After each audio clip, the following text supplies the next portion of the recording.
everyone, in today's video I'm going to be addressing your assumptions about cancer patients. So over on Instagram I asked you guys, what assumptions do you have about cancer patients? And I got so many responses, so thank you so much. It was so interesting to read through all of the responses. And if you're new here and thinking, who is this girl? She's got long hair. Who is she to be talking about assumptions about cancer patients? Well, I actually did have cancer. I was diagnosed nearly 4 years ago now, but I'm 2 years in treatment, so my hair's back and I look healthy. And that's a huge assumption actually, that cancer patients have to be bold and ill looking, but that's not always the case. Not all chemotherapies and cancer treatments means that you lose your hair. So that's the first assumption of this video. So I'm just going to get into the video. I hope you enjoy. The first assumption is, do you feel pressure to be inspiring or strong because people always say that? So I think that's such an important topic to really point out there. I don't feel like we feel pressure to be strong and inspiring. I feel that if you post your cancer journey online like I have and so many of my friends have, then there is almost a little bit of a pressure to be strong, but then there's also a very real side, and I make sure that on my social media platforms I do post about the real. I don't just post keep strong, stay positive, because it's not always like that. With cancer it's so unpredictable and it's so tough that you can't be positive and strong all the time. So yes, I feel that there is a pressure. However, I wouldn't let that stop me from showing my real emotions. The next assumption is you have extra appreciation for the things in life, more patience and thankfulness than the average. So I think there is some truth in that for sure. I know that for me, having cancer has changed my perspective of life completely. So I am thankful for the little things, such as being able to go to school, because during cancer treatment I wasn't able to do that. So yes, I definitely would say that I am more appreciative of life, and I think most of my friends that have cancer would agree as well. So I think most people that you talk to, it's such a life-changing event and it's such a life and death situation that it's kind of impossible for it not to change your perspective. However, I'm sure that there are people who don't feel the same way, but I think that assumption is very true. They aren't treated fairly by pharmaceutical companies or the government. So I'm so glad that someone picked out this assumption, because it's not even an assumption, it is fact. Unfortunately, childhood cancer is seen as unprofitable, so the pharmaceutical companies aren't willing to invest in childhood-friendly chemotherapy treatments. And that is really upsetting, because people don't actually realise how underfunded childhood cancer is, and that children with cancer are receiving harsh adult treatments that weren't meant for them, and they weren't even trialled on children. So who knows what side effects we'll end up with in 20 years time.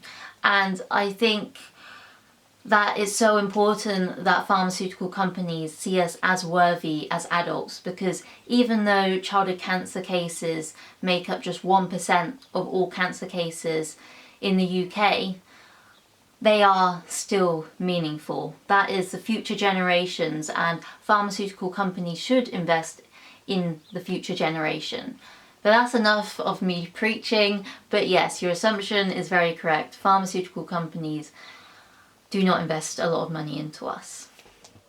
Everyone assumes I've had to have a major surgery. So yes, I get this a lot as well. Have you had a major surgery? Did you get your tumour taken out? And no, that's just not the case for everybody.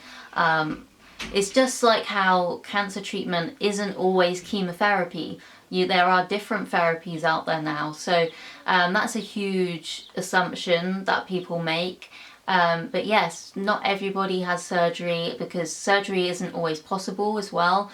For example, with my tumour, because it was kind of wrapped up in like the soft tissues and muscles, it just wouldn't have been able to take out. You just wouldn't have been able to do it. So yes, you don't always have to have a major surgery. if you have cancer. The next assumption is some cancer patients may not want to hear about others' struggles. So yes, I definitely would say that's quite incorrect. I know that, of course, if you've got something going on and something like cancer, it's so big and it takes up so much of your life, of course hearing about somebody's, kind of minuscule struggles, you don't always appreciate that. So for the most part, if your friend is struggling with something, then most cancer patients, as long as they're a good friend, will not shoot them down and say, oh yeah, I've got cancer, my struggle is worse than yours. That's not the case at all. Most people will be decent and be a decent person about it and help their friend or relative in that situation.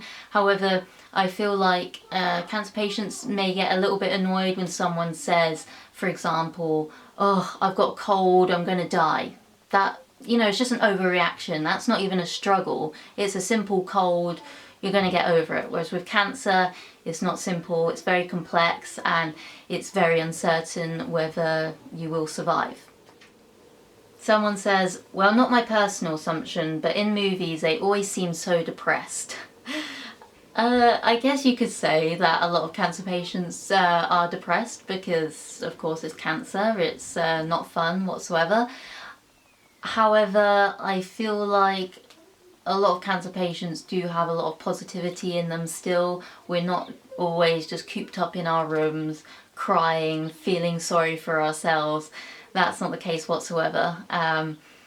Obviously, for some people that might be the case, but personally, from most of the stories that I hear and the cancer friends that I have, you kind of just get on with it. That if you sit in your bed and just cry and feel sorry for yourself all of the time, which rightfully so, but you're not going to get anywhere. You are going to make yourself feel even worse, whereas you just need to take cancer in your stride and move on, which I think most people do, because you can't change the fact that you had cancer, so you may as well make the most of it. I know that sounds so weird, but I think most people would have the same view on that. Another assumption is, do they get a lot of pity? And I would say yes, I think that's quite correct. People used to pity me all the time, like, oh, I'm so sorry that you got cancer, oh, you're so young, oh no, you did nothing wrong, you didn't smoke, you didn't do this, what not, obviously. And they just pity you so much, but I don't mind that in a way, because having cancer as a teenager or child especially really sucks. So of course people are going to feel sorry for me, but it just gets annoying when people keep feeling pitiful for you, because there's not much you can change about it now. So stop feeling sorry for me. I've kind of moved on myself. I've accepted the fact that I had cancer, and I think a lot of people would agree that they don't want pity, they just want people to be there and support them and help them go through the next stages of their cancer treatment. You become best friends with your nurses. I would agree to that. Obviously I saw my nurses on a weekly basis, so of course you build these amazing, strong friendships and bonds with these people, and it's really nice. I'd say that was the best part about my cancer treatment, was being able to meet so many amazing health professionals, doctors, nurses. They just made my cancer treatment that much more bearable, because I knew that when I was going into hospital, yes, I was getting chemotherapy, but I could also have an amazing chat with my nurse. So yeah, they are absolutely amazing, and I'm sure that a lot of people who have cancer would make friends with their nurses. I think it's impossible not to do so unless your nurses aren't very friendly, but most nurses are really nice, and it's just nice to have those relationships and friendships. People seem to assume the only chemo side effect I'd get was sickness and losing my hair. So yes, I'd say that is a huge assumption, because that's the almost stereotype of cancer. So you think of a cancer patient, you think of someone with a bald head and they're throwing up. That is just what kind of advertisement campaigns and things have drilled into us, but that's not the only side effect. I know people whose chemotherapy can cause burns on their skin, muscle pain, achiness, fatigue, can cause kidney problems, infections. So it's more complex than just losing your hair and throwing up. It's so much more than that, and it can have long-term side effects on your health as well. So it's not just an immediate thing, it is long-lasting. All you can think of is death. I would say that the assumption was maybe relevant to some people, but personally for me, I avoided thinking of death. Whenever I thought of death, I felt numb because I knew that, you know, me surviving was so unpredictable. I didn't know what the future held, so I avoided thinking about death as much as I could. Of course, you sometimes have little daydreams or kind of just start thinking about things like your funeral, what would it be like if you passed away, stuff like that. But we don't think about it all the time, because if you did think about it all the time, then you just wouldn't be able to cope, because it's a very real situation that could happen to any cancer patient. They struggle to keep up with all the schoolwork sent home every week. Yes. Of course, I do know some cancer patients who are undergoing chemotherapy and still doing their GCSEs or their A-levels, and wow, amazing, go for them, that's absolutely fantastic. But then there are other cancer patients like me who just simply couldn't keep up with it, so that's why I chose to repeat the school year. And I think that you would see a lot of childhood and teenage cancer patients, they just can't keep up with the schoolwork, because when you feel ill, of course, you're not going to be able to concentrate on schoolwork. So keeping up with it, no. And just think about it, if you say have 6 hours of lessons every day, and then trying to keep up with that in your own time, after you've gone to the hospital, after you've sleeped off the nausea, all that kind of stuff, it's just not going to happen. Of course, there are amazing people who are able to keep up with it, but personally for me and a lot of other cancer patients, school just goes right to the bottom of your priority list. Of course, your health is right on the top of your priority list. So, you know, you're not going to make yourself feel even worse by stressing yourself out with school. An assumption of my own that I want to include in this video is people assume that once your scans are clear, then you can just stop cancer treatment. And that's not the case whatsoever. So I'll take myself as an example. So 4 months after I got diagnosed with cancer, my scans came back clear. And that was absolutely amazing. Of course, I posted it all on the different social media platforms. I celebrated, and people were like, can you just stop your chemotherapy now? But no, I couldn't, because even though I was clear of cancer, it's called no evidence of disease. So that means that even though you can't see the cancer on the scan, there could actually be microscopic cancer cells left. So it's so important that you complete your treatment to make sure that any microscopic cancer cells that may have been left behind are targeted and killed, and also just to prevent the chance of relapse.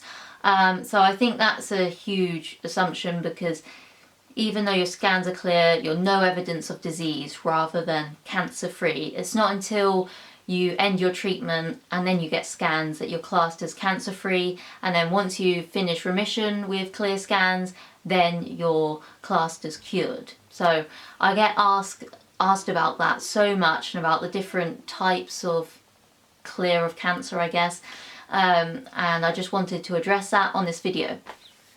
Thank you so much everybody for watching. I hope that you enjoyed this video. I have really enjoyed making this video. It's so awesome to address your assumptions, and I feel like the media can portray this stereotype that all cancer patients have no hair, that they're ill, that they're throwing up all the time, but that's not the case, because cancer isn't just one disease. It's a blanket term for loads of different diseases, and they all have their own treatment plans, protocols, and it's just so diverse. So yeah, I hope that I've taught you something in this video, but yeah, thank you so much for watching. Make sure to put a like if you enjoyed this video and subscribe if you're new. Bye!